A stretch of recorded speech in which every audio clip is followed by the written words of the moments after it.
I wanted to ask you a couple of questions Sure, about I'm ready. about your wrestling career back in the day. Ooh, wow, man. Oh, man, when I stepped into that ring, oh, man. Ooh, man. You probably didn't know that I was a real wrestler in high school, did you? No. 3-time city wrestling champ, 165 pounds, Chicago. I used to play football at 205 pounds. Then our football season be over by the middle of November. Then I had about a month to get down to 165. You know, so I would eat. I ain't gonna tell you what I eat to get down, because people might try it and they get sick. Then Mr. T told me to do it, and I ain't telling nobody nothing, you know. So anyway, I trained, I got down, and I would wrestle, and then everybody was amazing. But see, the wrestling on TV, not like in college, in high school, you know. So but I was glad that they called me for the wrestling and, you know, the wrestling WWF, you know, and that was fun. Meeting all the real wrestlers and whatnot, you know, that was fun. You were at the first WrestleMania in 1985. Right. How did you get involved? Did Vince McMahon call you or Hulk Hogan? That's right.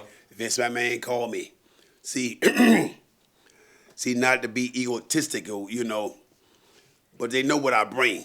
You know what I mean? I bring the excitement, I bring the fun, and I have a couple fans following, you know, so they know that, you know. So, but no, Vince McMahon had called and whatnot. He didn't call me personally, you know. He called my people. His people called my people, you know, and say, hey, we can get Mr. T, you know, and work something out, and then, you know, you discuss the money and stuff and whatever. Then after that, then you discuss the plan, how you want to work it, you know. So, and that's what we did, you know. So it was fun. It was set up, you know, with like it was a big match already at Madison Square Garden. So we set it up with Cyndi Lauper. She was in the audience. Then I'm in the audience, you know. So Hulk Hogan come in, you know, he hugged Cyndi Lauper. Then the camera, the lights go on Cyndi Lauper. They setting up, you know. See, the wrestling is like telling a story. So Cyndi Lauper's in the audience. We wanted people see Cyndi Lauper, Hulk Hogan love or whatnot, because you know when Hulk Hogan would come in, he'll point to people, yeah, you know. Then you see somebody, he'll hug them. So that makes that connection. So the crowd knows Cyndi Lauper's in the house. So now he come in, and they got me strategically seated, you know, sort of like a comedian have plants in the audience, you know what I mean? So I'm sitting in a certain area. Then he see me. Wow, Mr. T, because we know each other from Rocky 3, you know, so the setup began to work, you know, and so now, you know, he hugged me. I like, okay, man, you go in there and get the gabby room.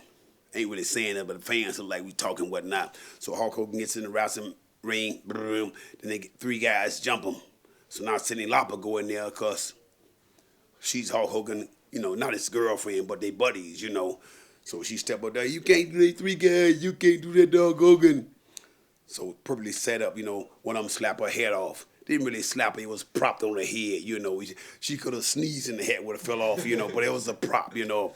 So now, you know, I see that, you know, me being the manly man I am, you know. I said, what kind of stuff is that? And the crowd started hollering, T. Now I figure, man, and then I take a couple steps, you know, you're still setting them up. You got to work the crowd, you know, and then, oh, boy, crowd, go ahead, you know.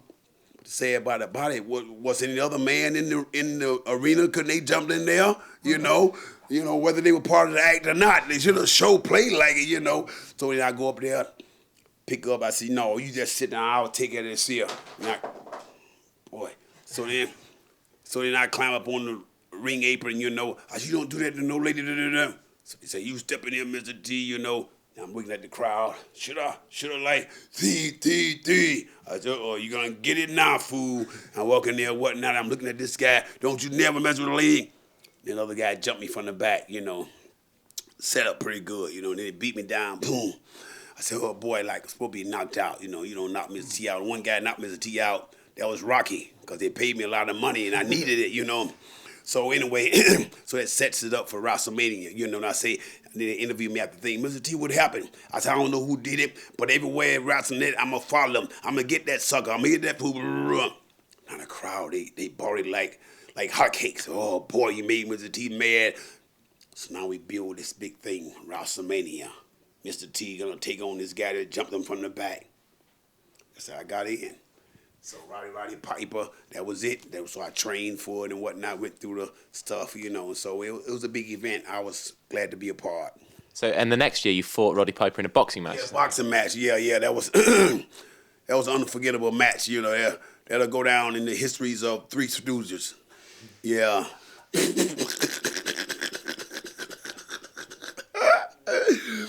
Well, Things I do. Yeah, that was fun though. Wrestling was fun though, you know. well, given that it's the 25th anniversary of WrestleMania this year, and it's 25 years since you appeared at WrestleMania, we think that you should be in the WWE Hall of Fame. You know, I'm glad you brought it up. They had offered me to be in the Hall of Fame, but I turned it down. Know why? We know it's fake as it is, you know. But they put Pete Rose in the Wrestling Hall of Fame. This guy can't even get in his own Hall of Fame.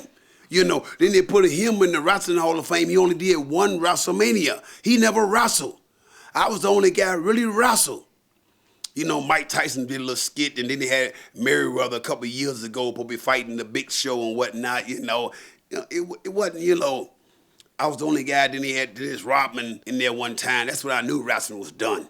You know, I said, come on now, man. You know, then you got that guy, then you got one guy fighting the big China chick, you know, whatever her name, you know. And I said, oh, man. They got another guy falling from the ceiling, killing himself, you know. And I'm glad I was in and out quick, you know, and so, because it changed, you know. So, but then after they did Pete Rose, and they offered me, they said, well, like you come in and put you in the Hall of Fame. I said, you done insulted me.